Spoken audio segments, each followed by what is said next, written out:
Hello student, कैसे हो आप सब। इस वीडियो में अपन डिस्कस करेंगे next topic floor area ratio और फ्लोर स्पेस इंडेक्स। ये जो टॉपिक है वो है बिल्डिंग बायलॉज में, जो अपन लास्ट क्लास में अपन ने लास्ट वीडियो में डिस्कस किया था। ठीक है। नेक्स्ट जो बिल्डिंग बायलॉज है और रेगुलेशन है वो है फ्लोर एरिया रेशियो और floor space index.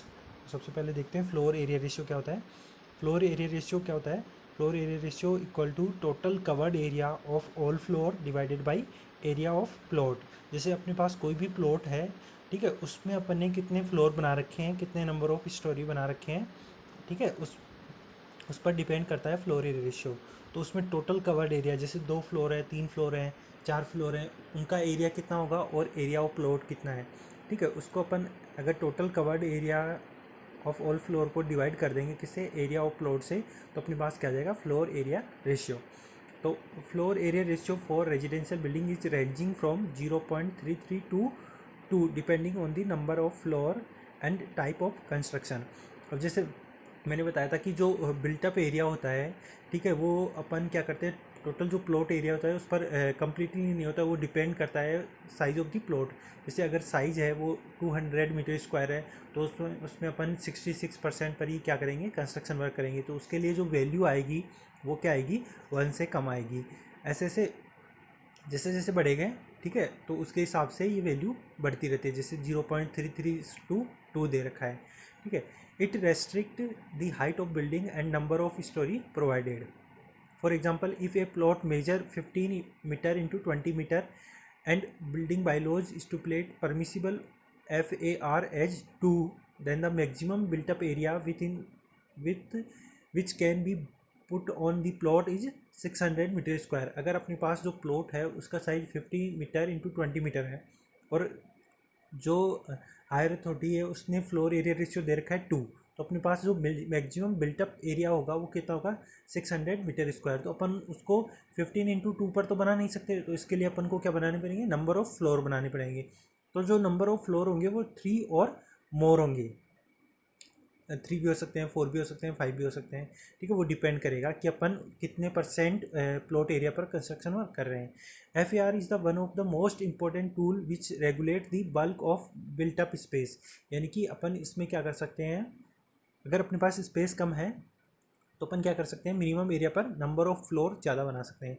Higher FAR value more will be floor area within the same plot and greater is the pressure on the land for infrastructure. इसमें क्या होगा, एक ही प्लॉट पर अपन क्या करें, नंबर ऑफ फ्लोर बना रहे हैं तो क्या होगा, प्रेशर ज़्यादा होगा।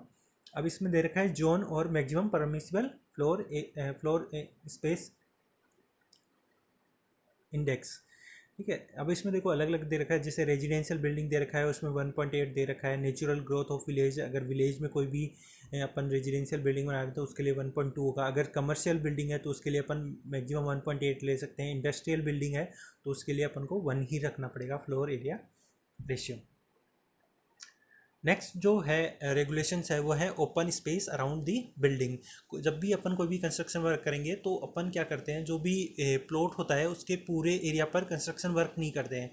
कुछ पार्ट अपन को ओपन रखना पड़ता है, जैसे पार्किंग के लिए या फिर और किसी भी एक्टिविटी के लिए, जैसे गार्डन के लिए, ठीक है। तो वो ही अपन यहाँ पे डिस्कस करेंगे। The open space inside and around a building are essential to cater for the lighting and ventilation requirement. यानी कि लाइटिंग और वेंटिलेशन रिक्वायरमेंट के लिए अपन को क्या रखना होता है, ओपन स्पेस की रिक्वायरमेंट होती है। अब इसमें फर्स्ट आता है outer open space. They are the additional margin to be left within the plot to isolate the building from the road and neighbouring buildings. To first one है provide more privacy, provide more ventilation and natural lighting, localise the impact of fire accident, gas cylinder explosion etcetera. यानी कि अगर अपन को fire accident को रोकना है, मान लो fire लग भी गई, आग लग भी गई, तो उसको रोकने के लिए अपन को क्या है, स्पेस की रिक्वायरमेंट होती है। तो उसके लिए भी अपन को ओपन स्पेस की रिक्वायरमेंट होती है। नेक्स्ट है inner open space. They are the open space within a building. They are needed in heavily congested area to provide lighting to the interior rooms, cater create an inner courtyard. ठीक है। तो heavily congested area होगा तो उसमें अपन क्या देते हैं, inner open space देते हैं for with ventilation and lighting के लिए। एवरी इंटीरियर और exterior open space should be maintain for the benefits of such building. अब इसमें भी अपन फर्स्ट देखेंगे इनर ओपन स्पेस में भी exterior open space, it may be in the front rear and side of the building. तो सबसे पहले अपन देखेंगे फ्रंट ओपन स्पेस। जो ओपन स्पेस होगा फ्रंट ओपन स्पेस वो डिपेंड करेगा किस पर, विड्थ ऑफ द स्ट्रीट। जो भी प्लॉट के पास की जो विड्थ है, विड्थ ऑफ स्ट्रीट है उस पर डिपेंड करेगा। तो यहाँ पे विड्थ दे रखी है और फ्रंट ओपन स्पेस को रिलेट किया गया है। अगर जो विड्थ है प्लॉट की, स्ट्रीट की, वो है अप टू 7.5 मीटर है, तो अपन को जो फ्रंट ओपन स्पेस रखना है वो 1.5 मीटर रखना है। 7.5 टू 18 है तो 3 मीटर रखना है। 18 टू 30 है तो 4.5 मीटर अपन को रखना है। अगर अबव 30 मीटर है तो अपन को जो फ्रंट ओपन स्पेस रखना है वो 3 मीटर का रखना है। नेक्स्ट है rear open space. The average width of rear open space should be 3 metre but at no place measuring less than 1.8 metre. यानी कि जो अपन पीछे जो ओपन स्पेस रखेंगे प्लॉट में, उसकी वैल्यू अपन को 3 मीटर रखनी है। मान लो किसी वजह से 3 मीटर नहीं रख पा रहे हैं तो मिनिमम 1.8 मीटर तो होनी चाहिए। नेक्स्ट है side open space. Detached building shall have a minimum of 3 meter side open space at both sides, whereas semi-detached building will have 3 meter minimum side open space on one side only। देखो सबसे पहले तो detached building क्या होती है, यानी कि isolated building, उसमें अपन को दोनों साइड क्या रखना पड़ेगा, ओपन स्पेस रखना पड़ेगा। लेकिन अगर सेमी डिटेच बिल्डिंग है, ठीक है, तो उसमें अपन को वन साइड ओपन स्पेस रखना पड़ेगा और उसकी वैल्यू कितनी होगी, 3 मीटर रहेगी। वो row type building no space is required. अगर रो टाइप में एक ही लाइन में बनी हुई है तो उसमें साइड ओपन स्पेस की रिक्वायरमेंट नहीं है, उसमें अपन फ्रंट और रियर ओपन स्पेस प्रोवाइड करेंगे। Side and rear open space for different height of building. यहाँ पे आपको देख रहा होगा इस टेबल में हाइट ऑफ बिल्डिंग दे रखी है और साइड और rear open space to be left around the building की वैल्यू दे रखी है मीटर में। जैसे अगर बिल्डिंग की हाइट 10 मीटर है तो अपन को 3 मीटर क्या रखना पड़ेगा, साइड और रियर ओपन स्पेस रखना पड़ेगा। अगर 15 मीटर है तो 5। ऐसे ही अपन को 50, अगर बिल्डिंग की हाइट 55 मीटर और अबव है तो अपन को 16 मीटर की ओपन स्पेस रखना पड़ेगा। ठीक है। नेक्स्ट आते हैं इंटीरियर ओपन स्पेस। देखो इंटीरियर ओपन स्पेस में क्या होता है, अगर अपन एक तो इनियर कोर्टयार्ड प्रोवाइड करेंगे, ठीक है, या फिर अपन क्या करेंगे, साफ्ट प्रोवाइड कर देंगे, तो उससे क्या बना रहेगा, वेंटिलेशन बना रहेगा। तो सबसे पहले inner courtyard. Public building have an inner courtyard of less than 3 metre wide for ventilation and illumination. यानी कि अपन को अगर बाहर अपन ओपन स्पेस नहीं दे सकते हो तो अपन को इंटीरियर ओपन स्पेस देना पड़ेगा। उसमें अपन को क्या कराना पड़ेगा, 3 मीटर वाइड इनर कोर्टयार्ड अपन को प्रोवाइड करना पड़ेगा फॉर वेंटिलेशन एंड इल्यूमिनेशन के लिए। If water closet and bathroom are not opening on the front side और rear and interior open space, these shall open on to the ventilation shaft, the size of which shall not be less than 0.9 metre. अगर जो अपना water closet है या फिर bathroom है ये open नहीं हो रहा है, कौन सी डायरेक्शन में, फ्रंट साइड और रियर में, तो अपन को क्या देने का पड़ेगा, इंटीरियर ओपन स्पेस देना पड़ेगा। इसके हेल्प से वेंटिलेशन शाफ्ट के रूप में। और जो वेंटिलेशन शाफ्ट की विड्थ होगी वो मिनिमम 0.9 मीटर होनी चाहिए for the height less than 10 metre building की। ठीक है। Outer courtyard, the width of the outer courtyard shall not be less than 2.4 metre. Next इसमें आता है, नेक्स्ट जो प्रोविजन है हाइट ऑफ बिल्डिंग, यानी कि हाइट ऑफ बिल्डिंग कितनी होनी चाहिए। ठीक है, तो वो डिपेंड करेगा, जैसे अपन ने फर्स्ट में पढ़ा था फ्लोर एरिया रेशियो, उस पर डिपेंड करेगा। अगर अपन उसको उससे रिलेट नहीं करेंगे तो अपन फिर उसको रिलेट करेंगे किससे, हाइट ऑफ बिल्डिंग को विड्थ ऑफ द स्ट्रीट। तो इसमें the height and no number of storey for a building are related to FAR। ठीक है, अगर FAR की वैल्यू 1 से ज़्यादा आ रही है तो उसमें नंबर ऑफ फ्लोर क्या होंगे, ज़्यादा होंगे। Where the building height is not covered by FAR, the maximum height should be limited to the width of the street as following.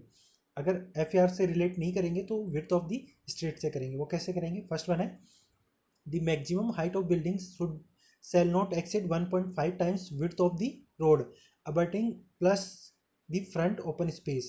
ठीक है, तो फर्स्ट जो प्रोविजन है वो क्या है, जो हाइट होगी बिल्डिंग की वो क्या होगी, 5 times width of the road होगी, प्लस जो फ्रंट में अपन ओपन स्पेस दे रहे हैं वो होगी।